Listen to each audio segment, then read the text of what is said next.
السلام علیکم ورحمۃ اللہ وبرکاتہ۔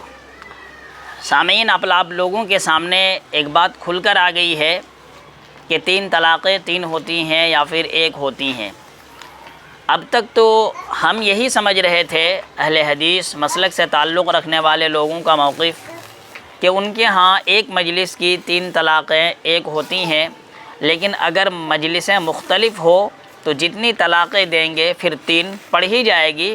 کیوں؟ اس لیے کہ قرآن میں اللہ تعالیٰ نے مرد کو 3 طلاق کا اختیار دیا ہے اور عورت کو 3 طلاق کا محل بنایا ہے۔ 3 طلاقیں، لیکن احناف اس کے خلاف تھے۔ احناف یہ کہہ رہے تھے اگر کوئی اکٹھی بھی 3 طلاقیں دیتا ہے تو بھی 3 ہی پڑیں گی۔ اگرچہ یہ طریقہ غلط ہے، ناجائز ہے، لیکن ناجائز ہونے کے باوجود بھی طلاقیں پڑ جائیں گی۔ لیکن اب یہ جو ڈیبیٹ ہونے والی تھی مفتی طارق مسعود صاحب اور صدیق رضا صاحب کے درمیان، اس سے ایک نئی بحث کھل کے سامنے آ گئی ہے، اور صدیق رضا صاحب نے اپنی جماعت کو بالکل ایکسپوز کر کے رکھ دیا ہے۔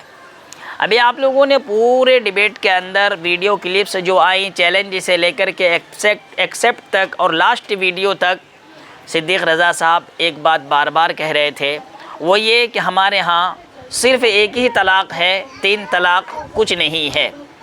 جیسا کہ انہوں نے کہا کہ اگر کوئی شخص اپنی بیوی کو 1 طلاق دے دیا اور وہ عدت گزارنے لگی تو پوری عدت کے درمیان جتنی بھی طلاقیں دیں، طلاقیں واقع نہیں ہوں گی، صرف 1 ہی طلاق پڑیں گی۔ چاہے مجلسیں یہ ہو، مجلسیں کتنی بھی ہو، اس سے کچھ بھی فرق نہیں پڑتا ہے۔ یہیں پر مفتی طارق مسعود صاحب اور سارے ان کے ماننے والوں نے، بلکہ حنفی مسلک سے تعلق رکھنے والے سارے لوگوں نے، بلکہ صحیح سمجھ قرآن اور حدیث کی صحیح سمجھ رکھنے والے لوگوں نے سوال کیا کہ مفتی صاحب پھر 3 طلاقیں کب پڑیں گی؟ صدیق رضا صاحب پھر 3 طلاقیں کب پڑیں گی؟ 3 طلاقیں پڑھنے کا کون سا طریقہ ہے جس سے جو عورت 3 طلاق کی محل ہے ان کے اوپر 3 طلاق واقع کرنے کا طریقہ کیا ہے؟ آپ اس چیز کو کلیئر کریے۔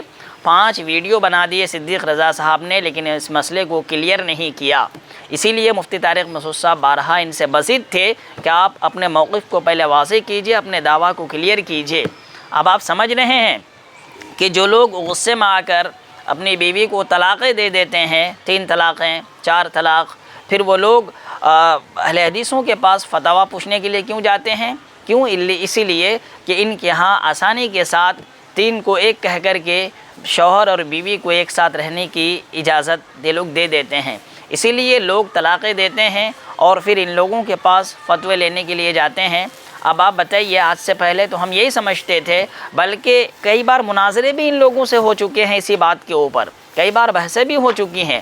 وہ لوگ ہمیشہ یہ کہتے تھے نہیں، 1 مجلس کی 3 طلاقیں 1 ہوں گی، لیکن اب تو بالکل کلیئر ہو گیا کہ 3 مہینہ اگر کوئی عدت گزار رہی ہے، اس 3 مہینے میں اگر کوئی ہزاروں طلاقیں بھی دے دیتا ہے تو بھی 1 ہی طلاق واقع ہوگی۔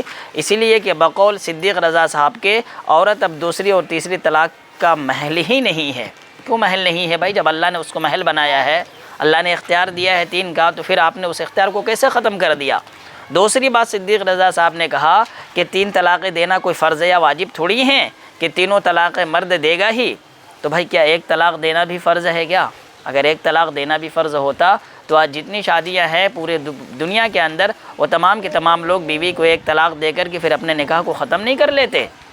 اسی لیے بچکنا والی اور بے تکا باتیں یہ کر کے اپنے آپ کو ہی ایکسپوز کر رہے ہیں، اور مفتی طارق مسعود صاحب کو ایکسپوز نہیں کر رہے ہیں۔ مفتی طارق مسعود صاحب جو ان کے نبض کو پکڑ کے بیٹھے ہوئے تھے، انہوں نے صحیح پکڑا تھا کہ جب تک یہ دعویٰ کلیئر نہیں کریں گے تب تک ہم ان کو تاریخ مناظرے کی نہیں دیں گے۔ بالکل صحیح بات تھی، اور مفتی صاحب اپنی جگہ پر بالکل قائم تھے، اور ان کا وہ جملہ آج پھر بھی یاد آتا ہے کہ یہ لوگ زہر کا پیالہ پی سکتے ہیں لیکن 3 طلاق کے مسئلے پر ہمارے ساتھ نہیں بحث کر سکتے اور نہیں بیٹھ سکتے۔ اور یہ بالکل ان کی بات صحیح ثابت ہو گئی کہ صدیق رضا نے سارا کچھ کہہ دیا لیکن اپنا دعویٰ کلیئر نہیں کرے کہ ہمارے ہاں 3 طلاقیں کب 3 ہوں گی۔ بالکل یہی چیز ہے، آج یہ ایکسپوز ہو رہے ہیں، اور ان کے مسلک کے لوگ بھی اب ان سے سوال کر رہے ہیں۔ بہرحال آپ لوگوں کو کیا لگتا ہے کہ ان میں سے کون راہ فرار اختیار کر رہے ہیں؟ کمنٹ میں اپنی رائے کا اظہار ضرور کریے۔